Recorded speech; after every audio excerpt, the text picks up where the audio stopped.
Racing wasn't won by the fastest cars. It was won by the ones built in the shadows. We're talking about tricks so dangerous, so illegal, and so perfectly hidden that even the people who used them never spoke about them again. If you're reading the rulebook, you're already losing. Subscribe, because today we're exposing the black magic that tech inspectors never found. Let's start with the one every racing historian knows is real. Bleeder valves. In circle track racing, heat is the enemy. You start the race with 15 psi in your tires. 10 laps later, the friction heats the air, pressure spikes to 25 psi, and your contact patch disappears. You lose grip, you lose the race. The solution? The bleeder valve, a tiny mechanical diaphragm hidden inside the rim or valve stem. As the tire heats up and pressure builds, the valve quietly opens. Psst. It bleeds off just enough air to keep the pressure perfectly flat. The car handles exactly the same on lap 1 as it does on lap 50. Inspectors would check pressures after the race, and they'd be perfect. Too perfect. But unless they tore the wheel apart, they'd never find the mechanism. Number 2. Hidden brake bias systems. Brake bias is critical. You need to adjust how much stopping power goes to the front versus the rear as fuel burns off and the track changes. But in many classes, modifieds, late models, adjustable bias inside the cockpit was often banned or heavily restricted.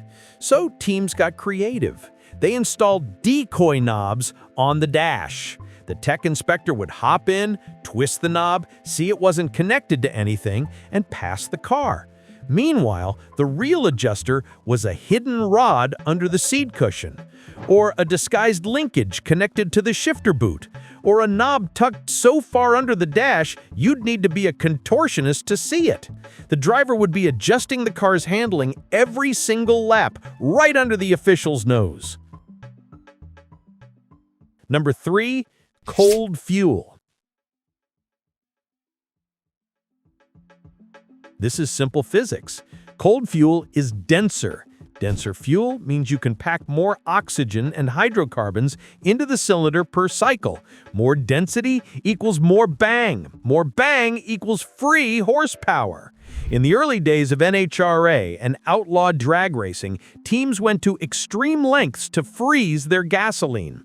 We're talking dry ice packed around fuel lines, refrigerated drums in the trailer, hidden coolant lines running alongside the fuel rail to chill it right before injection. If you touched the fuel line, it would burn your hand with cold. The downside? If the fuel got too warm sitting in the staging lanes, it would expand and blow the fittings off. But for that one run, it was like running on liquid dynamite. Number 4. Nose-down vacuum aero. Aerodynamics is usually about wings and spoilers, but some teams experimented with something invisible: vacuum. They built sealed air boxes around the engine intake.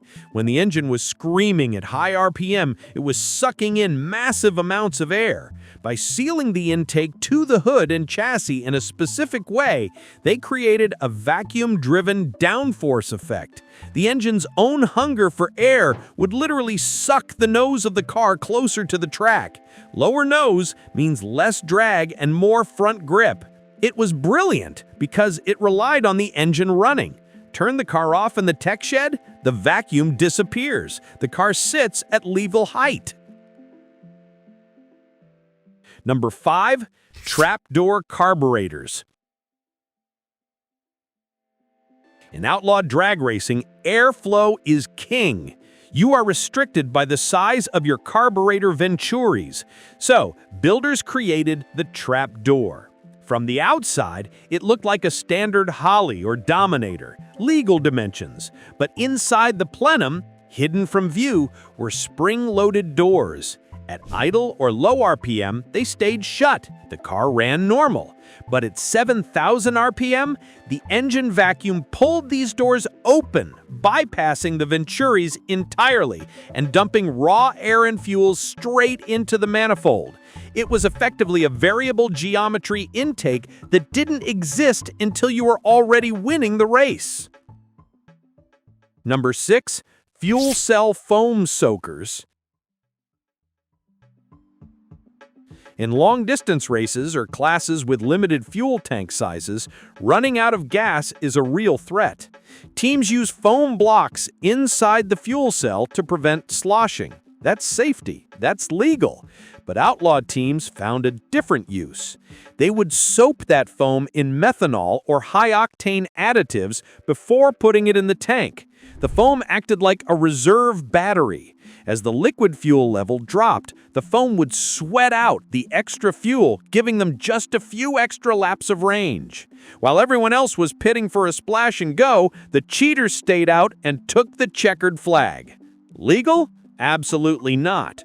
Detectable? Good luck squeezing a sponge during a post-race inspection. And finally, number 7, lead-filled components.